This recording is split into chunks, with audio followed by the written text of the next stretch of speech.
Alingina bisoboy. Dans chaque lieu, parce qu'il allait de lieux en lieu. Dans chaque lieu où Jésus a okende, et ça a une situation il y a je te dis une chose, même nous sommes zalagi nango, oe bunga, oe kauka, oe kufa. Par la puissance du nom de Jésus-Christ qui est là dans nous. Que nous allons faire comprendre une chose. Résurrection nous sommes vite. C'est la raison pour laquelle Jésus a dit Martin de quoi Lazare. Je suis la résurrection et la vie.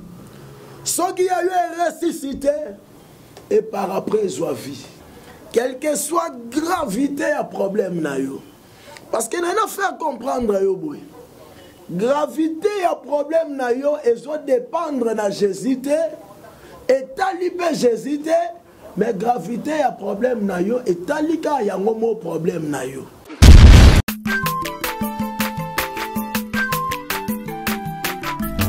Azamwana motote po akosangai abongwa ni pete po awangata Nzambe ya le Nazarien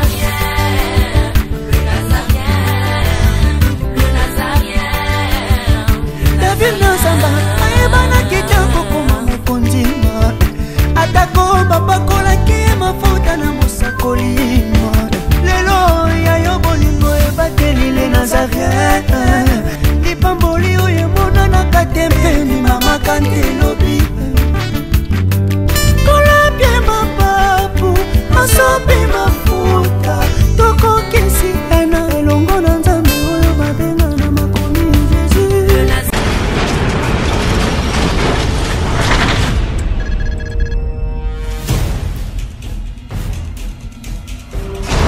Bonjour bien-aimés dans le Seigneur, que le Tout-Puissant de Jacob vous bénisse. Nous voici encore une fois pour vous proposer un nouveau programme. Et donc chaque dimanche, sur le Nazaréen, vous suivrez le moindre de tous, l'évangéliste Roger Bach. En accord avec 2 Timothée chapitre 4, verset 1 à 2, je paraphrase. Je t'en conjure devant les hommes et devant Jésus-Christ qui doit juger les vivants et les morts. Et au nom de son avènement et de son royaume, prêche la parole. Nous vous apporterons, bien-aimés dans le Seigneur, le message qui est basé sur Jésus-Christ de Nazareth. Afin que soit accomplie la parole qui dit, montrez-nous seulement l'agneau, cela nous suffira. Et donc chaque dimanche, sur le Nazaréen, vous suivrez le moindre de tous, l'évangéliste Roger Bach. La prédication, afin que le peuple comprenne la profondeur, la hauteur, la largeur et la surface même de la profondeur de l'infinie grandeur de Dieu qui a été révélée dans notre Seigneur Jésus-Christ. Et donc, comme bien aimé dans le Seigneur, transportez le message et annoncez-le à tout le monde. Et donc, chaque dimanche, sur le Nazaréen, vous suivrez le moindre de tous, l'évangéliste Roger Bach. À vous tous qui nous suivez sur YouTube, que Dieu vous bénisse. On se retrouve le dimanche, chaque matin, avec une prédication de Jésus-Christ, afin d'éclaircir les Écritures, d'ouvrir les yeux des enfants de Dieu et de permettre à ce que le peuple sorte de ténèbres pour aller vers l'admirable lumière de l'Éternel et recevoir ainsi au travers de cette prédication l'héritage afin que tous les sanctifient. Que Dieu vous bénisse. Shalom peuple de Dieu, Nzambe apambola bino, ezangai humble serviteur, Nzambe atindi katinaba nae l'apôtre Amashia Kayoka. De partout au Bozali, bino bato bolandaka biso na www.nazareentv.com. Nzambe apambola bino. Et le retentolo banabino maté anabiso auto bandotie la bino chaque dimanche pour nabino ba boza na bandaku na ebike oza malamu mingi to bando partager lilo banzambe pe to banda pe ko bonde la pour nabino parce que to za besoin nzambe a se manifester na via ba na nzambe nyonso. C'est pourquoi nzambe a pambola bino na nyonso oyekoleka. Ciao, nzamba pambola.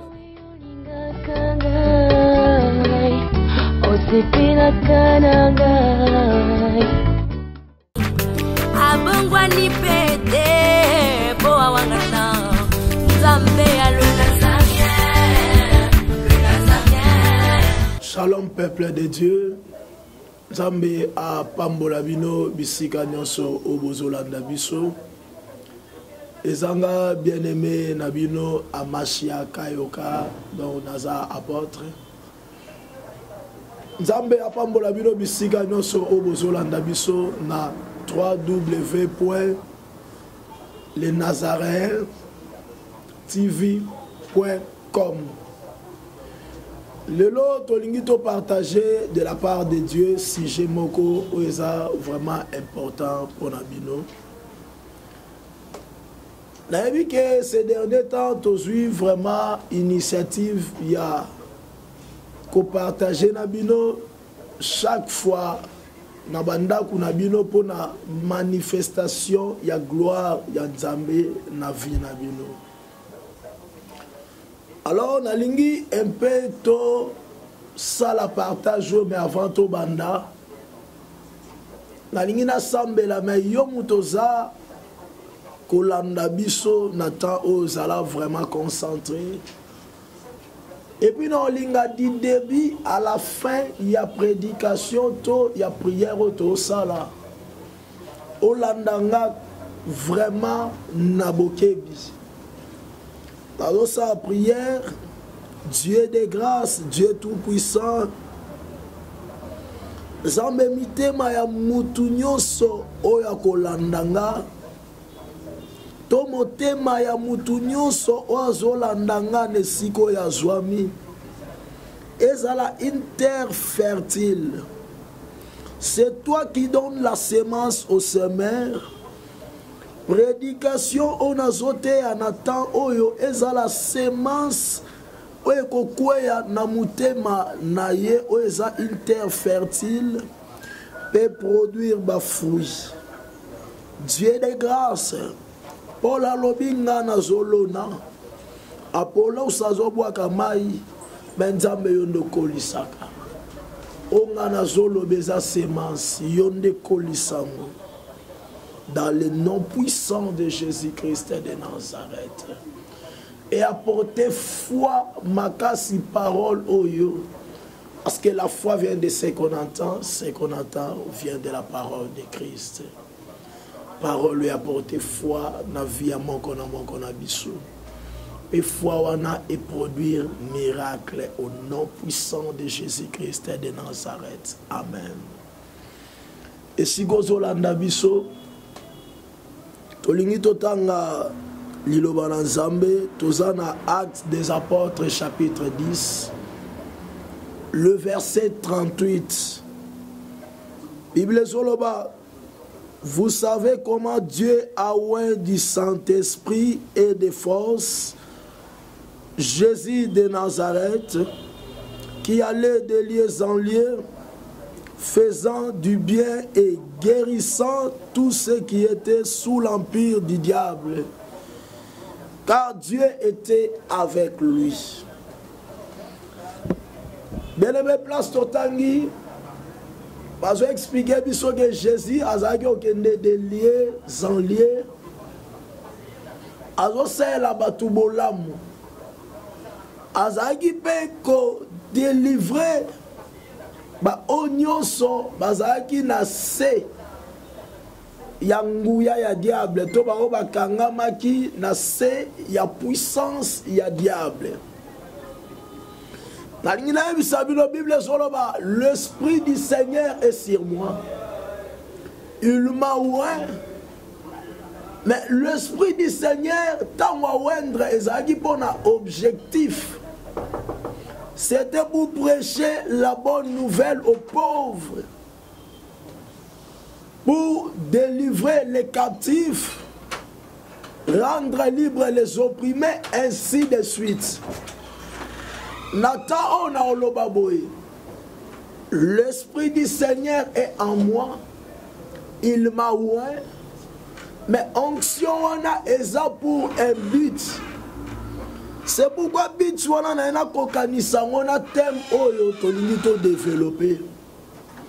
Na lingi na tout simplement que na prédication on a zo prêcher Causer la temps et la prière, te poser la miracle, te poser la délivrance, te poser la guérison. Maintenant, au moment où je serai en train de prêcher, sorotse foi na yo en exercice, Nzamba au visiter yo. Parce que le temps des miracles n'est pas passé. Paul Azoloba, je n'ai pas honte de l'évangile, car c'est une puissance de Dieu pour le salut de quiconque croit. Donc, avant de prêcher, sortez foi na yo en exercice, gloire na Nzambe bando tali samana vi na yo kando zolandangai. Alors, place totangi balobi, Jésus-Christ, azaki oué du Saint-Esprit et de force. Onction wana nde sala ke akende de liés en lié à celle batubolamu. A délivré batunyon so bazaki sous l'empire du diable. Nalingi na biso boy. Na chaque lié parce que il allait de liés en lié. Na chaque lié au Jésus a okende. Ezaki pe na situation ya ndenge nango na lié wana. Jésus a commis à Jéricho, a coûté un aveugle. A commis à Bethsaïda, a coûté un paralytique. Donc, na lié au Azao Kende, to place au Azao Kende, et ça a un problème en dengue moroté. Mais na lingo comprendre ngaboui. Et si comme mon côté a comment, a choix miracle. Problème mon côté est résisté. Place nyonso ya koma. Après sa solution na problème o yakuta. C'est pourquoi Bible il est la solution à tous nos problèmes. Il est un secours qui ne manque jamais au temps de la détresse. Il est pour nous un appui et un refuge. Donc, on a comprendre, même Nengo Zawana, la vie qui va tout landange belé. Ils ont des paralytiques, ils ont des aveugles, ils ont des problèmes à ma bala. Mais il y a une chose, Jésus-Christ n'a pas changé. Il est le même hier, aujourd'hui et éternellement. De la même manière, à l'écart na ba place wana. Mutu moko ta kutana ya tigalo lenge moko. De la même manière, soit leki na nzela na yo. Otikala lo lenge moko te. Quelle que soit gravité à problème na yo. Parce que n'a fait comprendre yo boy. Gravité à problème na yo et zo dépendre na Jésus te. Et talibé Jésus te. Mais gravité à problème na yo et talika ya ngomo problème na yo. Donc gravité on est par rapport à Jésus, c'est par rapport à yango moko. Parce que la Bible dit Jésus a au-dessus de toute dignité, a au-dessus de tout pouvoir, a au-dessus de tout nom qui est nommé, non seulement dans ce siècle présent, mais aussi dans les siècles à venir. On a fait comprendre technologie a évolué. Attention à la situation moussou ekobima. Attention à la combo moussou ekobima. Attention à la maladie moussou ekobima. Attention à la démon moussou ekobima car la technologie a évolué. Mais Jésus a un combo au-dessus de tout nom. Qui est nommé non seulement dans ce siècle présent, mais aussi dans les siècles à venir. Alors on a fait comprendre la lobby bien des liens en lien au yazao kende et ça qui na sorte un problème au yazao kuta pe na lié wana ba situation est kokanaité ba problème est kokanaité mais le justement na koloba na makambo etali liwa Jésus tanga okende na parcours na et ça na ba lié au akutana na ba liwa. Mais elle a fait comprendre l'étape où Bakoufi wana bazalaki. Ce qui total dans Marc chapitre 5, le verset 35, Pekokita.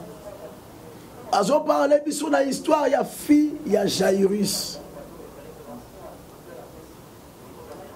oyo Jésus a apprendre une nouvelle ya liwa nae na temps wana. Dans liwa ya fi wana eumela kite. Autaki kokufa. Jésus a ke pour ressusciter. Et na parcours musu na lié musu Jésus a ke. Voilà tozana Luc chapitre 7 le verset 11. Sigo akutanina fils unique de sa mère. Ya sakufaki bazo kende kokunaye. Alors na parcours muso Jésus na Jean chapitre 11 akutanina Lazare. Alléluia. On est comme une situation, il y a Lazare. Alors on est sabino boy. De liens en liens, oh Jésus a okende. Akutani na ba problème à liwa mais ba liwa mweza ki ndenge morote. Ezana o utaki okufa. Ezana o bakende déjà kokunda do. Bazaki okende déjà kokunda disons. Ezana muso sasa ki 4 jours na tombeau. Mais na ba liwa na nyonso tangu Jésus a yé. Parce qu'il est la solution à tous nos problèmes.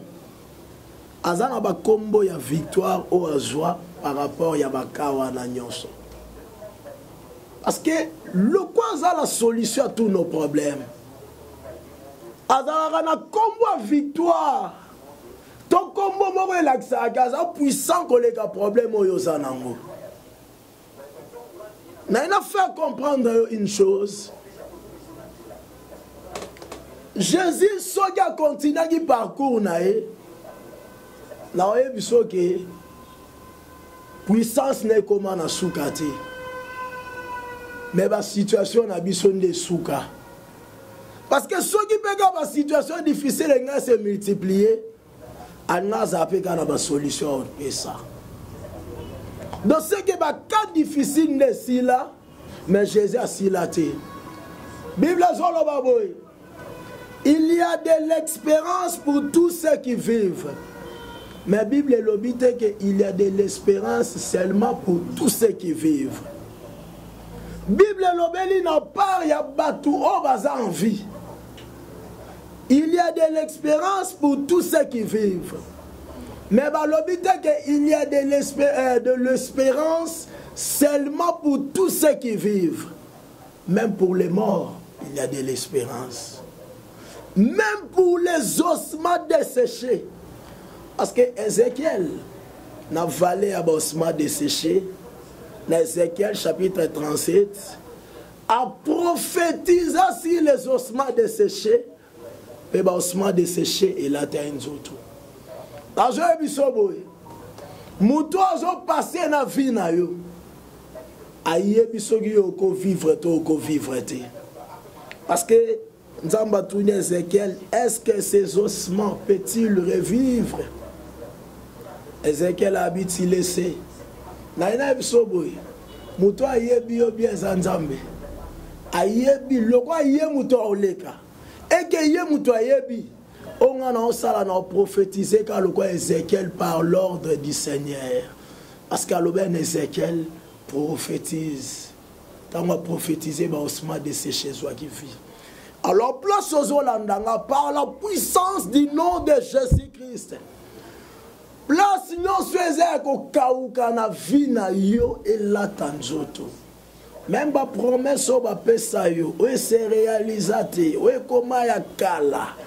Je te dis une chose, même nyonso yo zalagi nango o bunga, o kauka, o kufa. Par la puissance du nom de Jésus-Christ et la tanzoto. Alors je parle de la mort. Mais mort au lobela sur le plan physique, mais mort au lobela aussi sur le plan matériel, sur le domaine et belé à la vie à bateau. Et ça la bateau bela zotamola. Ou bien ça la marié belé. Au moment que azo vivre na ndaku na ye ya libala mais libala ne se kufa kala. Il n'y a pas de différence entre être et paraître. Apparemment, nous sommes mariés, mais en réalité, nous sommes athées. Parce que, pour la mariée, il faut vivre le bonheur.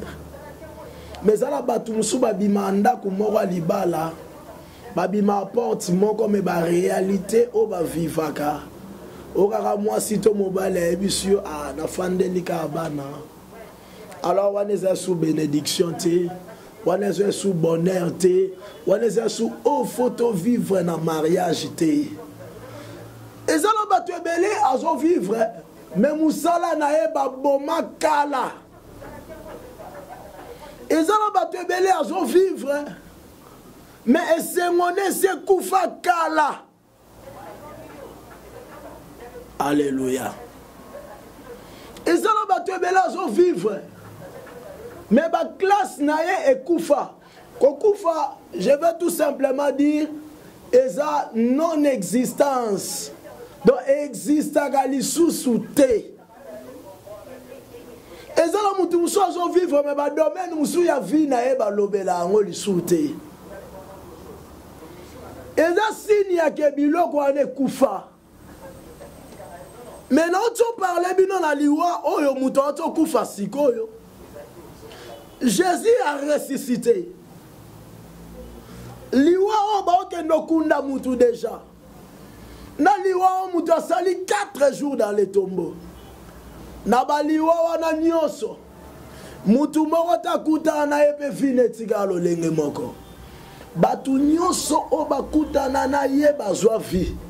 Pourquoi? Parce que l'autre lobake azalaka na kombo o elakisaka na victoire likolo ya puissance wana ya liwa. Il est le chemin, la vérité et la vie. Et puis Jésus a dit, je suis la résurrection et la vie. La Bible a ajouté l'obi, azana clé à liwa. Paix à séjour des morts. Donc même son problème n'a eu ça que koufi aussitôt. Même son baron que kundango. Même si c'est sali 4 jours. Même si c'est sali 8 jours. Même si c'est commis osman desséché. Jésus a la capacité. Il y a aussi kuisango. Mais qu'on peut sango vie. C'est pourquoi prédication à l'élo, nous allons faire comprendre une chose, que ce que tu foi en exercice, parce que Jésus a dit, comme mon Père agit jusqu'à maintenant, moi aussi j'agis. Dans le temps des miracles, il n'est pas passé, Ndenga agissagi kala, azo continue à agir l'élo. Yeba ke lelo azo leka nanzela na yo. Parce qu'il continue à agir, il continue à parcourir, azo continue à kende de liens en liens. Ndenga sala ki ba bien kala, eza ndenga continue ko sala lelo. C'est pourquoi na biso boy. Jésus a crié sur la croix. Bible lobi akufi. Mabange pasukaki. Matombo fungwamaki. Plusieurs corps yabasantu oba kufaki basekwaki. À cause de l'œuvre de la croix de Jésus-Christ, même ceux qui ayo ezalaki déjà na tombeau. Tombeau ane bandako fungwama. Par la puissance du nom de Jésus-Christ, tombeau wana efungwama au nom puissant de Jésus-Christ de Nazareth. Parce que Aza la clé, il y a séjour de mort. Tombo ane bandako fungwama. Tombo wana e fungwama à l'instant où je parle. Nyonso ya yo e kufaki. Ezala mariage. Ezala finance. Ezala musala. Nyonso ya yo e kufaki.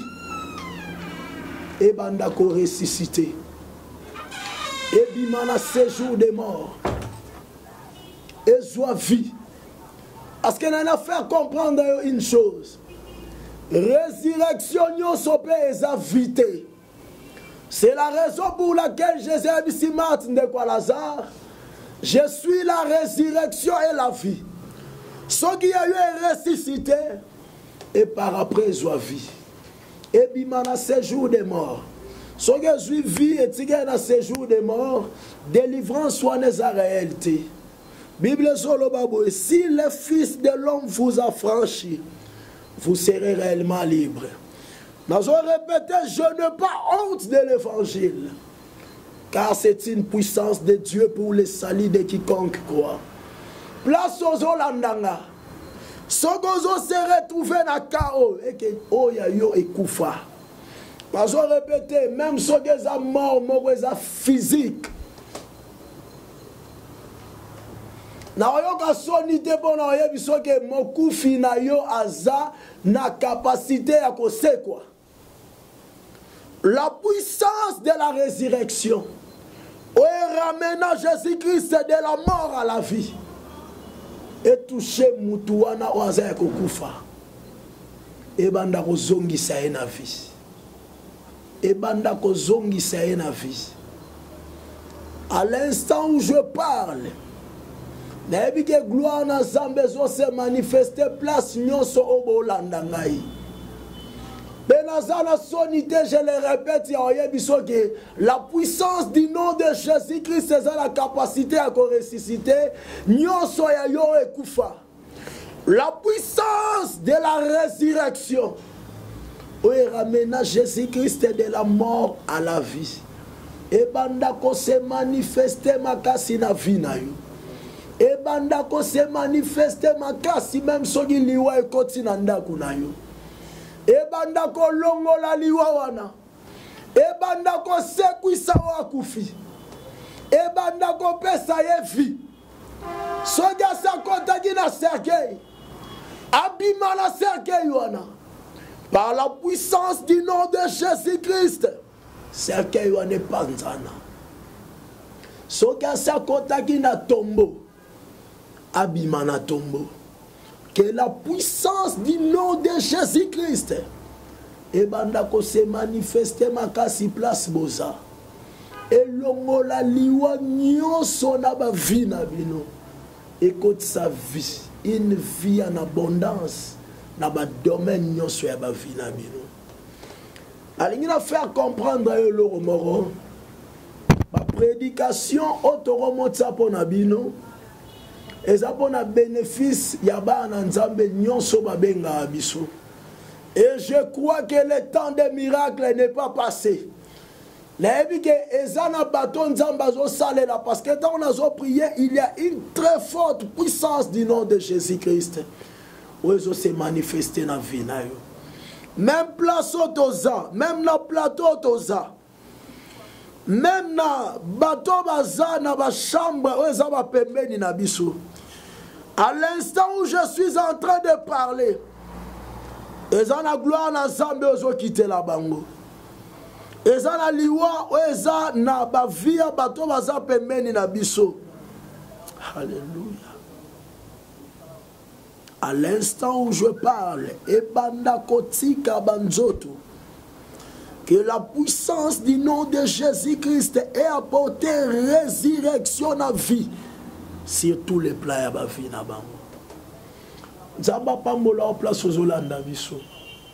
Je pense que tu as à la prochaine fois. Nous avons numéro 0082 non 00243 82 51 69 458. Nazo Bandela 00243 82 51 69 458. Naebi enseignement au Zamulai. Le long la pesi ba étape ya batu o bakufa étape o bazala. Mais prochainement il y a ba to développer to décortiquer ngo malembe. Et puis prochainement, il y a que Jésus a kenda balié et belé. Balié moussa kuta na ba démoniaque à Kangola bango.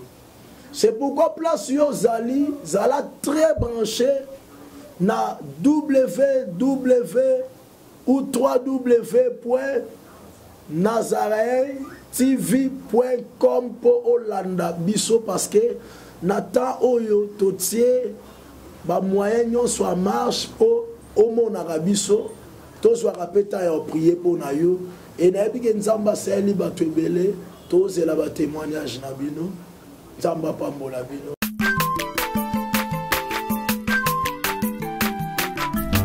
aza mwana moto te mpo akosa ngai abongwani mpe te mpo awangata nzambe ya le nazarien